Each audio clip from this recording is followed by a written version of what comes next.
बुद्धिमान लोग अपनी बुद्धि से बड़े बलवान को भी हरा सकता है। एक 30 मार खां की कहानी। नमस्कार, जय श्री राधे, जय श्री कृष्णा। दोस्तों, आज की वीडियो आपको बहुत ही शिक्षा देकर के जाएगी कि हम अपनी यदि बुद्धि से काम लेते हैं तो बड़े से बड़ा काम भी हम आसानी से कर सकते हैं। उसमें हमें कभी मुश्किल देखने को नहीं मिलेगी। एक 30 मार खां की कहानी। एक गरीब बालक कैसे 30 मार खां उसका नाम पड़ा। तो दोस्तों, कहानी शुरू करते हैं। उससे पहले निवेदन करूंगा आपसे, आप हमारे इस चैनल को पहली बार देख रहे हो तो इस चैनल को सब्सक्राइब अवश्य ही कर लेना और बेल आइकन घंटी वाला बटन भी दबा दें ताकि जो भी वीडियो अपलोड करें उसका नोटिफिकेशन सबसे पहले आप तक पहुंचता रहे, आप किसी भी जानकारी से वंचित न रह सको।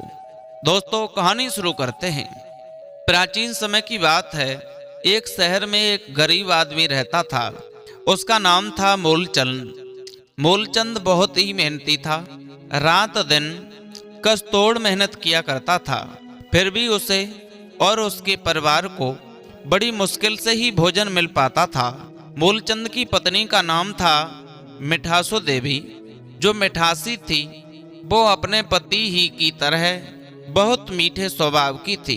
दूसरों के घर में चौका बर्तन का काम करके वह अपने पति की मदद में लगी रहती थी।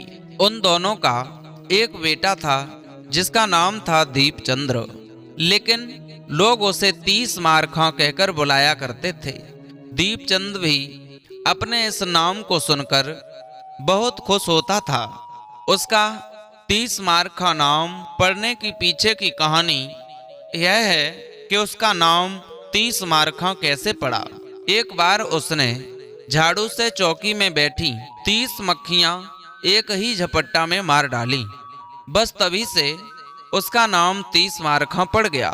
इस गरीब परिवार का गुजारा जैसे तैसे चल ही रहा था कि किस्मत में एक और अजीब खेल दिया और मूलचंद का घर जिस इलाके में था उस क्षेत्र में डेंगू की बीमारी फैल गई, जिसमें मूलचंद ने अपनी जान गंवा दी। अपने पिता की मृत्यु के वक्त दीपचंद्र की आयु 7 वर्ष की थी। पति की मृत्यु के बाद कुछ दिन तक मिठासा देवी मूलचंद के द्वारा संचालित धन जमा किया हुआ धन अपने दिन काटती रही। लेकिन जब संचित धन खत्म हो गया तो वह अपने पति की तरह मेहनत मजदूरी करके अपने परिवार को पेट पालने लगी। देखते ही देखते 7 साल बीत गए। 7 साल बीत गए। 30 मार खां भी एक 20 साल का नवजवान युवक बन गया था। एक दिन उसकी माता ने उसे समझाया कि बेटा दीपचंद्र, अब तो 20 वर्ष का हो चुका है। अब तक मैं जैसे तैसे कर तेरा और अपना पेट भरती चली आई, लेकिन अब मेरे हाथ पैर भी जवाब देने लगे हैं, ताकत नहीं है। अब मुझे कोई नौकरी या मेहनत तो मिलेगी नहीं, इसलिए अब तो नौकरी या मजदूरी का काम कर लेना चाहिए, जिससे परिवार का भरण पोषण अच्छी तरह से चल सकेगा। दीपचंद ने मां के सामने अपनी सहमति व्यक्त कर दी, किंतु उसने ना तो कोई नौकरी तलाशी और ना ही किसी तरह की मेहनत मजदूरी में गया। जाता भी तो जाता कैसे? दरअसल एक आलसी और कामचोर व्यक्ति बन गया था। वह नौकरी करना ही नहीं चाहता था, क्योंकि उसकी मां की कमाई से उसके खाने पीने का प्रबंध हो ही जाता था। लेकिन कुछ समय बाद उसकी मां ने जब उसे ज्यादा उत्साहित किया, ज्यादा कहा, तो कोई नौकरी खोजने को तैयार हो गया। एक दिन वो राज दरबार में जा पहुंचा। वहां उसने हाथ जोड़कर राजा से विनती की और कहा, हे अन्नदाता, मैं आपके राज्य का एक बेरोजगार युवक हूँ। आपसे एक विनती करने के लिए आया हूँ कि आप मुझे कोई नौकरी दे दीजिए। कोई और दिन होता तो राजा उसे दुत्कार देता। उसी तरह न जाने कितने बेरोजगार युवक राजा के पास अपनी फरियाद लेकर के आते थे, लेकिन आज के दिन राजा खास तौर पर खुश था। उसकी रानी ने उसे बताया था उसकी कोख से उसकी संतान जन्म लेने वाली है। इसलिए राजा ने कहा, ठीक है, तुम्हें भी नौकरी दे देंगे, पर पहले अपना नाम बताओ। ये भी बताओ कि तुम्हारे अंदर क्या विशेषताएं हैं। और 30 मारखा ने कहा, अन्नदाता, लोग मुझे 30 मारखा के नाम से पुकारते हैं। अब ये मेरा नाम कितना सामर्थ है ये तो वक्त आने पर ही पता चल जाएगा, लेकिन मैं आपको इस बात का यकीन जरूर दिलाता हूँ कि जब भी आप मुझे कोई असंभव काम सौंपोगे तो मैं दिल और जान से उस कार्य को करने के लिए पूरा करने की कोशिश करूंगा। राजा बोला, ठीक है, आज से हमने तुम्हें राज की सेवा के लिए नियुक्त किया। तुम्हारा वेतन होगा। प्रतिदिन किसी दिन वक्त आने पर हम तुम्हारे कौशल का इम्तिहान भी लेंगे, यानी परीक्षा भी लेंगे। और इस तरह से 30 मारखा राज की सेवा के लिए नियुक्त हो गया। एक आकर्षक वेतन और काम धाम कुछ भी नहीं। 30 मारखा तो जैसे मौज हो गई हो। कुछ ही दिनों में उसने अपना पुराना कच्चा मकान तोड़कर एक नई हवेली का निर्माण करा दिया। दोस्तों, उसकी माँ भी अब दूसरों के यहाँ काम करना छोड़ देती है, घर पर ही रहती है, आम लोगों की तरह ही घर में रहने लगी। जो 30 मारखा की उन्नति को देख कर के राज दरबार में भी अन्य दरबारी उससे जलने लगे, जलन की भावना रखने लगे। वे सोचने लगे कि जब मौका मिलेगा तब इस 30 मारखा को नीचा दिखाएंगे। कुछ दिनों के बाद उनके हाथ में एक मौका लग गया। राज्य के खास हिस्से में कई दिनों से कुछ डाकू सक्रिय हो उठे थे, यानी डाकू आते थे। उन्होंने लूटपाट भी आरंभ कर दी थी। राजा के सिपाही उन्हें पकड़ने में असफल रहे थे। डाकुओं का हौसला इतना अधिक हो गया कि अब दिन दहाड़े डाका डालने लगे थे। राजा का प्रशासन इनके सामने असहाय दिखाई पड़ने लगा था। जब जनता में त्रायमान होने लगा, तब वहां लोग फरियाद करके राजा के पास में पहुंचने लगे। तो राजा ने अपनी सभा बुलाकर दरबारियों से सुझाव मांगा कि आखिर डाकुओं को किस तरह से पकड़ा जाए या फिर खत्म किया जाए।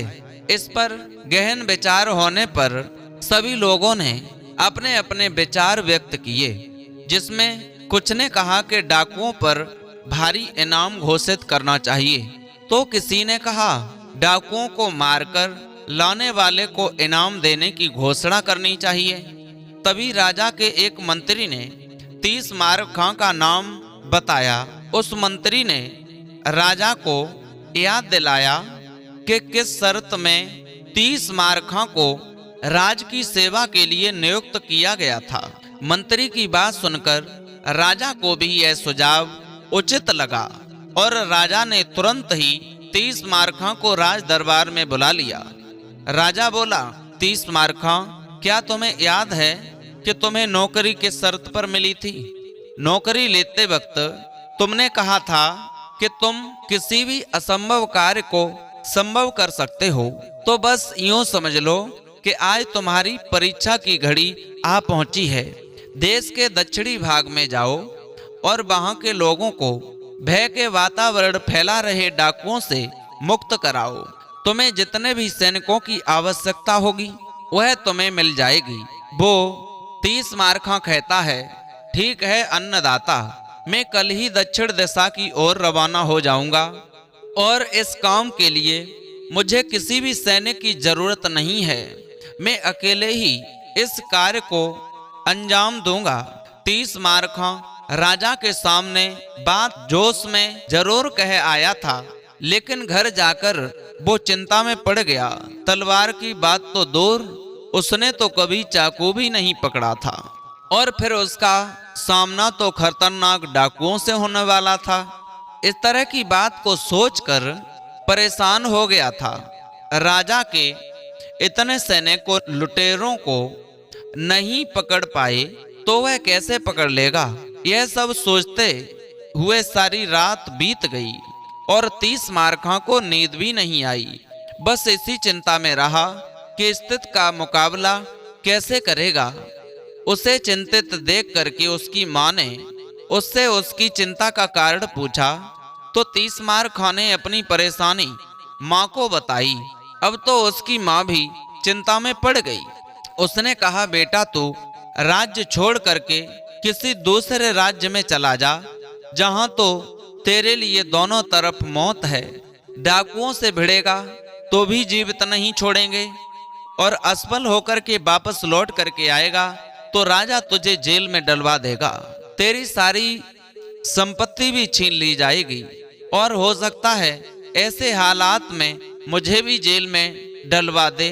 30 मारखा चिंतित स्वर में कहा, हाँ माँ, ऐसा करना ही सही होगा।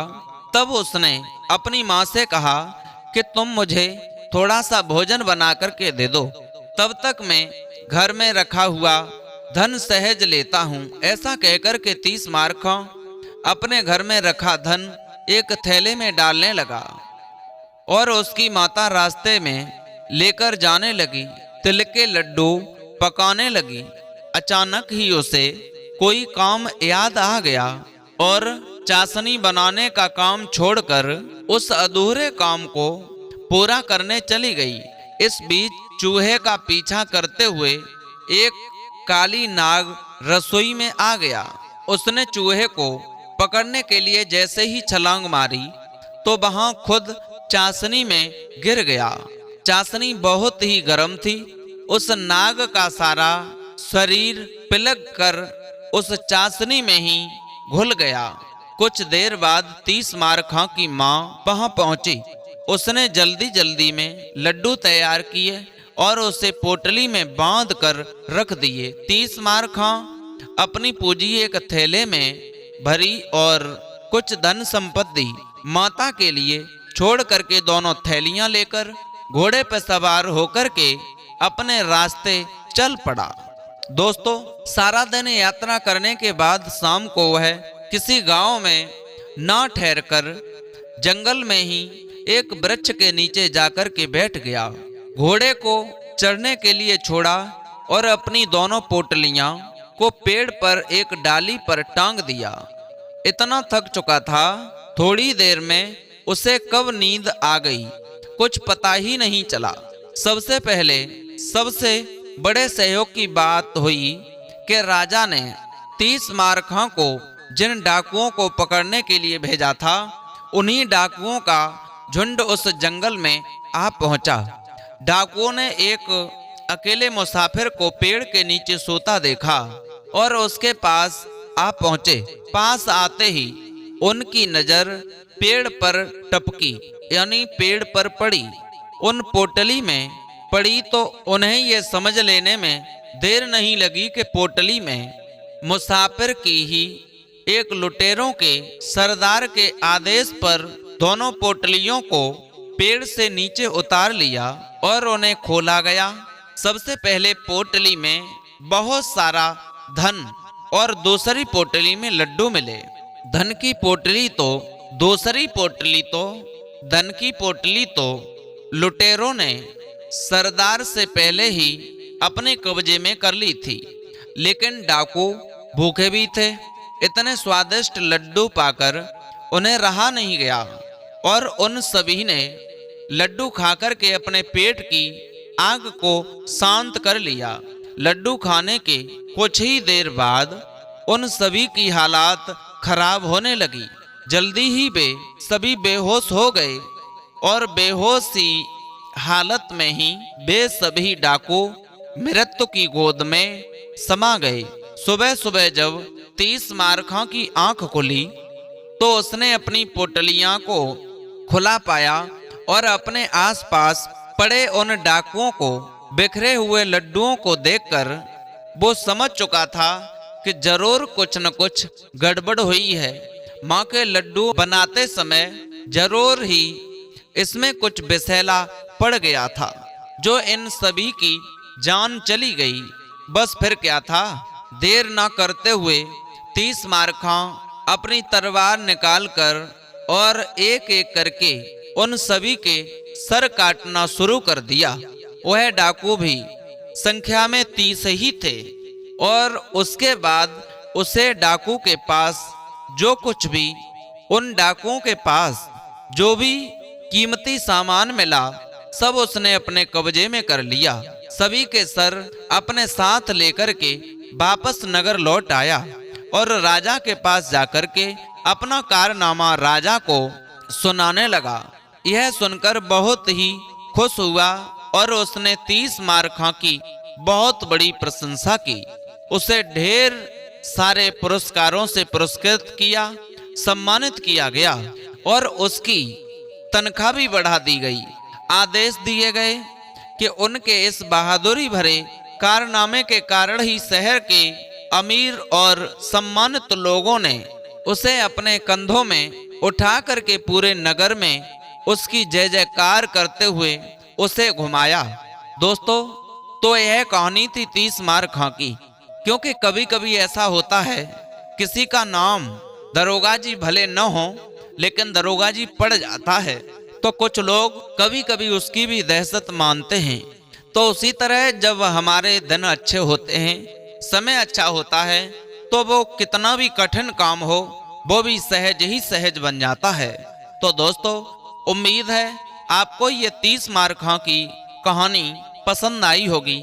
यदि अच्छी लगी तो चैनल को सब्सक्राइब करें, लाइक शेयर कमेंट करना न भूलें। फिर मिलते हैं ऐसे ही नए इंटरेस्टिंग टॉपिक के साथ, मोटिवेट करने वाली कहानी।